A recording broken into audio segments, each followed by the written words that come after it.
Welcome to week 4 of PRISM. We know that many of you are dealing with some pretty strong emotions. That's why week 4 is such a pivotal time. In fact, we wouldn't be at all surprised to hear you're feeling angry and maybe even a little rebellious. Does this sound familiar? Why do I have to eat differently than my friends and family? Or how about this one? No one is going to tell me what I can and can't eat. If you feel this way, you are not alone. Anger is a normal part of the grieving process. Has the idea that you are experiencing a loss occurred to you? You are no longer using comfort foods to get through the day.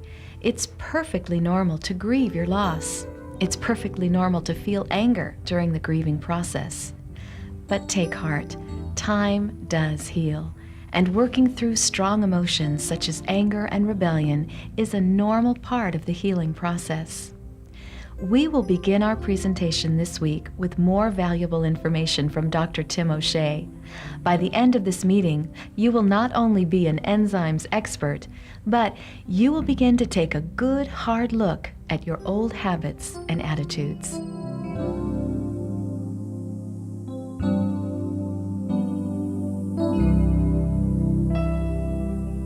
It's time once again to hear from Dr. Tim O'Shea.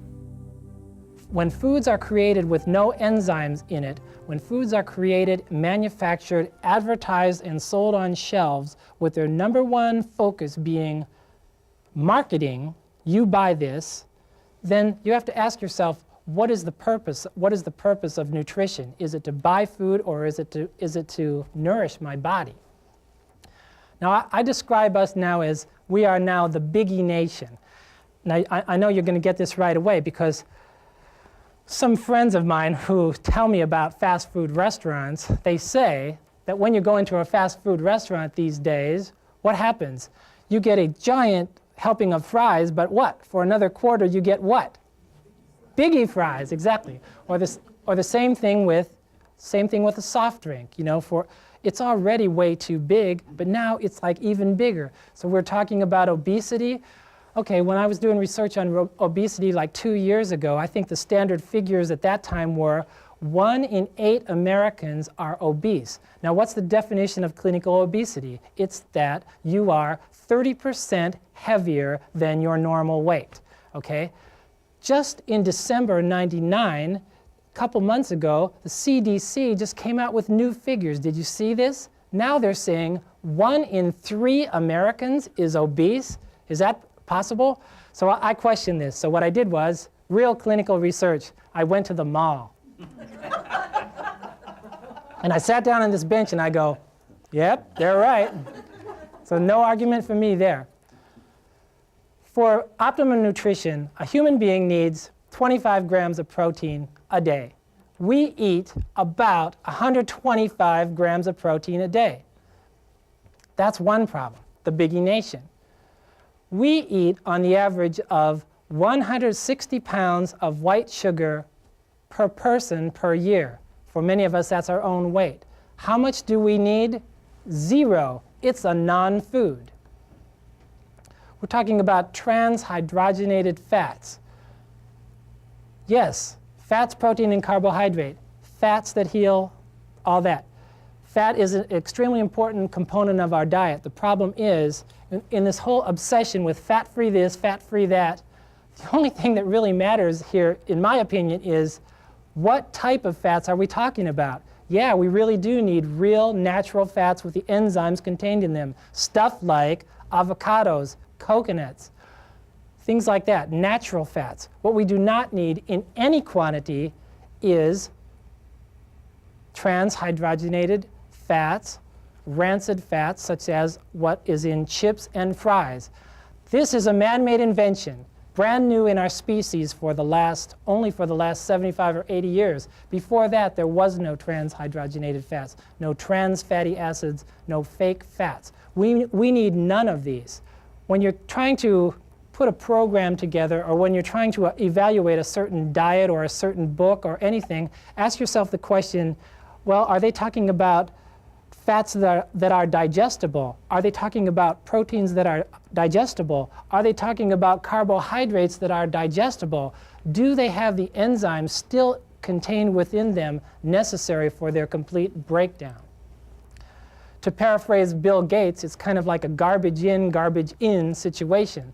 So what that means is the food goes in and never comes out. And where does it stay? Food that cannot be digested stays everywhere. First it stays in the stomach, then it stays in the intestine, then it stays in the colon, then it works its way into the blood. Gastroenterologists call the mechanism by which undigested food makes its way into the bloodstream, they call this leaky gut syndrome. Now the intestine is supposed to be very sophisticated, very selective for what it allows to come into our bloodstream. But because of all the toxic type of foods, indigestible foods that we allow to hang out inside our colon for such a long time, the inner membrane becomes hyperporous, too porous. It lets all kind of stuff in that shouldn't have gotten in. And this is known as leaky gut syndrome. So what comes in? Undigested fats, undigested proteins, and undigested carbohydrates. And they call this auto-intoxication, self-poisoning, toxemia, blood poisoning. Now Bernard Jensen took this whole concept and he came up with the idea, hey, wow, all these things are coming into the body, they're going into all these different locations in the body, they're causing degeneration of all these organs and systems of the body. Maybe that a disease is really named by the final resting place of the undigested toxins. Well, let's think about that for a minute. Arthritis, the joints. I mean, like something like 70% of Americans over a certain age has arthritis these days. So what is arthritis? It just means joint inflammation. But one of the prime causes of arthritis is that the undigested foods that come in through the intestine, they get their final resting place as the joints, and they begin to cause a chronic inflammation, a chronic inflammatory response in that location. So how can you experiment with this in your own life? Do you know anybody who has arthritis? Well, get them off all sugar and all dairy and processed foods for 60 days and see what happens to their symptoms. Same thing with headache. Undigested foods can cross the blood-brain barrier. We know that. Bad skin. I mean, what's the largest organ in our body?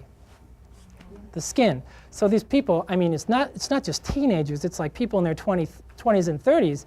They break out, and it's like, what do? They go to the dermatologist and they go, Doc, give me retin A. Why is the skin broken out in the first place? This is the body's last-ditch, valiant attempt to rid itself of inner toxins. And so these toxins, these poisons, they irritate the skin. It breaks out. So instead of trying to, cover up the symptoms, you have to go to the cause of the problem. Stop poisoning yourself and watch your skin clear up. Same with gastritis, colitis, inflammation of the stomach, inflammation of the colon. Colon cancer is now the third most prevalent cancer in America. Why is that? Because all this indigestible stuff sits in there and causes a chronic inflammation. Same idea. Hepatitis, nephritis, inflammation of the liver, inflammation of the kidneys. Myositis, we know what that is. Muscle inflammation. Now, how many people know anyone in your families or your friends who has fibromyalgia? Fibromyalgia is just a big word. It just means muscle fiber pain. Well, duh. I told the doctor that when I walked in there. I go, Doc, my muscles hurt. What we want to know is, why is it there? Why does it hurt? It hurts because the muscles are a primary resting place for indigestible toxins, putrid, rancid foods that just find their final resting place within the muscle fibers. Now, as a chiropractor, I examine people's traps and rhomboids because they're the paraspinal muscles. And as all chiropractors know, so many people, I wrote a whole chapter on this. I call it Silicon Valley Syndrome because that's where I live. But I mean, you go to examine someone who lives there, someone with this kind of stress, this kind of diet, and it's like bubble wrap. They're traps. This is the traps muscle. It feels like bubble wrap. And this is the chronic fibromyalgia, myositis condition. You get these people off processed foods for 60 days and watch that begin to clear up. Or you you add into their diet an enzyme program and add back into their bodies the enzymes that have been removed by food processing. Can cancer be caused by the same scenario, eating an enzymeless diet? Well, Morris Beal, in his book The Drug Story, tells us cancer is simply an extreme form of toxemia, just as the common cold is the mildest form of toxemia. And I was thinking about that. I'm going, what? Cancer caused by undigested foods, a lifetime of that? How can that be? Well, think about it. Cancer thrives in an anaerobic environment. That means a little tumor starts, and it's promoted by the less oxygen that gets to it. So, remember how undigested foods make all the red blood cells clump together? How does your body get oxygen? It has to bond to the red blood cells from the lungs and get carried everywhere, right? So if your blood cells are all clumped up like STP, you don't have very good, circulation, and a problem area will become a little cul-de-sac, a little anaerobic cul-de-sac, which totally promotes the growth of cancer. So that's what he's talking about. But you should read the book. Now people say, they go, why are your eyes watering so much? You got the sniffles, what's wrong with you? And they say, it's my allergies. This is, in the Mercury News about, 3 months ago, there was the headlines where now the CDC just upgraded allergies and asthma. Now it's an epidemic. I mean, I don't know about you guys, but I think when I was in grade school, I don't think I saw all these kids walking around with these sniffy things, right? These inhalators. In some schools in America, as much as 40 and 50% of kids are now walking around with these inhalators. These are theophylline derivatives. The manufacturers of these things say they are only for short-term temporary use. After a certain number of weeks, the kid is now allergic to the inhalator. But we don't care about that because the goal was never health. The goal was to sell the inhalator. Let's go back to allergies. What are the allergies that we think are allergies? Well, our allergies are stuffy nose, I can't breathe, I'm sneezing, I have blocked sinuses, my skin breaks out, I have fibromyalgia. And these are not your allergies. When we have a cough, when we have a runny nose, what do? We go to the doctor, we go to the drugstore to try to do what? Get some kind of drug to stop that from happening. Now this is reverse thinking. This is backwards thinking. Why? Because these symptoms are actually signs from your body that your body is working. These are life signs. These are signals from your body that there is something foreign inside. We cough, we try to expel it. My nose is running, there's something in my nose that's irritating it. The mucus comes out, my sinuses are blocked. It's a protective kind of thing. So when we take cough suppressants, when we take antihistamines to make our noses swelling go down, yeah, it temporarily relieved the symptoms, but what we did was something very unnatural. We now allowed a foreign agent to get much deeper into our body than would normally have been allowed if our body's responses would have been able to do their normal job. So what's the usual secret here is, stop poisoning yourself.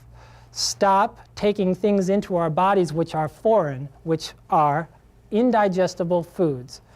You have a person who has chronic allergies. You have a person who has asthma his whole life. Try this. No dairy, no sugar, no processed foods for 60 days. See what happens to his symptoms. Now he'll say, I don't want to do that. That's too hard, okay? How do you like your asthma? Now remember Dr. Tilden said, there's only one disease. Remember toxemia. Here's a quote. Every so-called disease is a crisis of toxemia, which means that toxin has accumulated in the blood above the toleration point. The crisis, the so-called disease, call it cold, flu, pneumonia, headache, or typhoid fever, is a vicarious elimination. Nature is endeavoring to rid the body of toxin. Now this was written in 1926, so it's like not rocket science. It is a crime to feed anything to the sick. No food should be given until all the symptoms are gone. The life of the patient depends upon getting rid of the putrid foods still remaining in the bowels before enough putrescence is absorbed to cause death. So much for the feed a cold, starve a fever idea, right?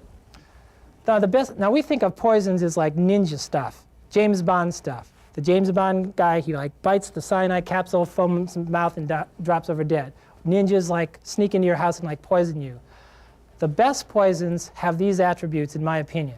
The best poisons block blood flow, destroy major systems of the body, they cause addiction to the poison itself, and they eventually kill without being detected. Modern enzymeless processed foods are not like poisons, they are poisons. They do all of these attributes of the best poisons. So this idea of toxemia is not just a metaphor, it's really happening. Now I've been involved with a sort of a therapy that kind of originated in Europe for about the last 8 years myself, and it's known as live cell analysis. I do video blood testing. We take a drop of blood out of your finger. We have a special microscope that has a camera on it. The camera goes into a TV monitor. So you see your blood on TV right now. And you can't use it to diagnose disease because, you know, I've done a lot of people who have cancer, and, you know, some kids who are 8 years old who just eat at McDonald's every day, their blood looks as bad as like cancer people. So it's not for diagnosis, but it just tells you that you're not digesting your foods because you're eating an enzymeless diet. And so what I found that adding back to the foods the enzymes that have been removed by food processing